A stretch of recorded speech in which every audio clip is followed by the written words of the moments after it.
मित्रों, जब भी हम समंदर की बात करते हैं तो हम रहस्यों से भरी हुई एक ऐसी जगह के बारे में बात करते हैं जिसके बारे में हम ज़्यादा कुछ नहीं जानते। वेलकम टू जिज्ञासा।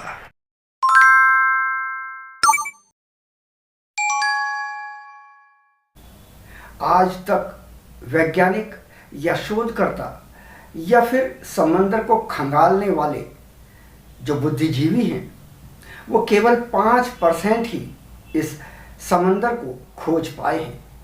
हमारी पृथ्वी जिस पर के 71 यानी 71 से लेकर 75% तक सिर्फ पानी है और उस पानी की ही थाह हम अभी तक ले पाने में नाकाम रहे हैं।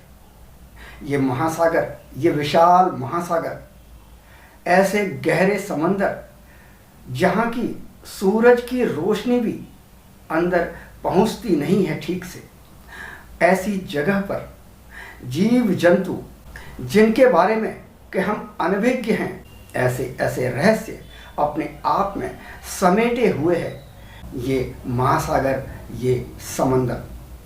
और मित्रों, आज हम ऐसे ही एक जीव की बात करने जा रहे हैं। प्रागैतिहासिक काल यानी कि प्री हिस्टोरिक पीरियड का सबसे बड़ा शीर्ष शिकारी यानी मेगालोडन। मेगालोडन जो कि समंदर में रहने वाली एक ऐसी शार्क थी जो कि करीब करीब 60 फीट या फिर इससे भी ज़्यादा लंबी थी। ये पूरी तरह से मांसाहारी थी और अपने भरण पोषण के लिए यानी कि अपने आप को भोजन देने के लिए ये किसी भी जीव को खा जाती थी। अगर समंदर के निकट कभी कोई, मान लीजिए हाथी आ गया या कोई थलचर जो कि टेरेस्टोरियल एनिमल है वो आ गया, तो ये इतनी विशाल, इतनी बड़ी थी कि ये उसको भी बख्शती नहीं थी, उसको भी खा जाती थी। समंदर में खींच कर ले जाने के बाद ये उसका शिकार करती थी। मित्रों, मेगालोडन यानी एक ऐसी शीर्ष शिकारी जो कि समंदर पर एक छत्र राज्य किया करती थी उस प्री हिस्टोरिक एरा में। इस शार्क के मजबूत दांत और मजबूत जबड़े इसे बहुत ही खतरनाक बनाते थे। इसके अगर दांतों की बात की जाए तो दांत बहुत ही मजबूत होते थे और इन मजबूत दांतों के सहारे ये किसी को भी यानी अपने शिकार को नेस्त नाबूद कर देती थी, पल भर में खत्म कर देती थी। और इस मेगालोडन शार्क का जो सबसे प्रिय भोजन था वो था स्पर्म व्हेल। जी हाँ मित्रों, स्पर्म व्हेल को ये एक तरह से नाश्ते के रूप में खा लिया करती थी। इतनी बड़ी स्पर्म व्हेल को ये सामने से हमला करके उसे मारती थी और उसके बाद उसे खा जाती थी। यह हमेशा ही उसके नथनों पर और उसकी आंखों पर वार किया करती थी। मेगालोडन शार्क इतनी शातिर थी कि इसे ये पता होता था, इसके पास इतने अच्छे रिसेप्टर्स थे, इसके पास इतनी अच्छी इंद्रियां थी जो इसको ये बता पाती थी कि सामने जो शिकार है उसकी कमियां क्या हैं और उस पर किस तरह से धावा बोला जाए कि वो चारों खाने चित्त हो जाए। मित्रों, ये मेगालोडन शार्क स्पर्म व्हेल पर सामने से अटैक इसीलिए करती थी, सबसे पहले उसके नथुने पर यानी उसका जो नाक वाला एरिया होता था वहाँ पर, ताकि वो कमज़ोर पड़ जाए, और उसके बाद इसका हमला सीधे उसकी आंखों पर होता था और आंखों पर हमला होते ही स्पर्म व्हेल आत्मसमर्पण कर देती थी, एक तरह से बिल्कुल असहाय हो जाती थी। और उसके बाद ये मेगालोडन शार्क इस व्हेल को अपने जबड़े में जकड़कर पकड़कर ले जाती थी और आराम से खाती थी। मेगालोडन शार्क जो कि अपने समय की सबसे शीर्ष शिकारी थी और इसके आगे कोई टिक नहीं पाता था, क्योंकि ये थी समंदर की रानी। इसे क्वीन ऑफ ओशियन भी कहा जाता है। प्रागैतिहासिक काल के इस बड़े शिकारी जीव का जो अंत हुआ उसके बारे में हालांकि वैज्ञानिकों के अलग अलग मत हैं, लेकिन फिर भी अधिकतर वैज्ञानिक ये मानते हैं कि जलवायु परिवर्तन के कारण इस बड़े जीव का अंत हो गया। ये बड़ा शिकारी जीव मेगालोडन विलुप्त हो गया।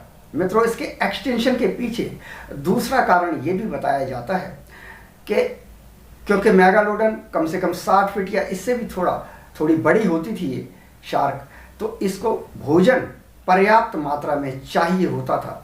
इसको अपना भोजन प्रतिदिन काफ़ी किलो के हिसाब से चाहिए होता था, और अगर वो इसे ना मिले तो फिर इसके जीवित रहने पर प्रश्न चिन्ह लगना ही लगना था। और भोजन की कमी होने के चलते भी ये जीव कहीं ना कहीं विलुप्त हुआ, ऐसा भी वैज्ञानिक मानते हैं।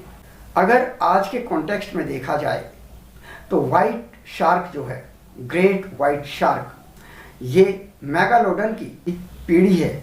यानी एक तरह से ग्रेट वाइट शार्क की एंसेस्टर मेगालोडन है। आज कई लोग ब्लू व्हेल और मेगालोडन की तुलना करते हैं कि अगर ये आमने सामने होते, हालांकि दोनों ही अलग अलग युग के प्राणी हैं, पर फिर भी एक परिकल्पना, एक सोच, एक कल्पना को जन्म दिया गया कि अगर ये दोनों आमने सामने होते तो कौन जीतता।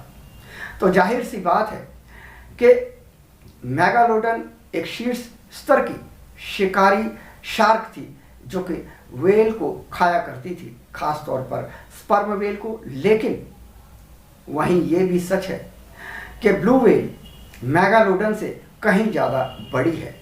जहां मेगालोडन 60 फुट या उससे थोड़ी बड़ी हुआ करती थी, वहीं ब्लू व्हेल 100 फुट या 110 फुट के आसपास लंबी होती है। साथ ही साथ ब्लू व्हेल के पास जो उसकी पूंछ होती है, उसमें इतनी ज़्यादा मांसपेशियां होती हैं कि वो किसी को भी एक ही वार में धराशायी कर सकती है, फिर भले ही सामने मेगालोडन ही क्यों ना हो।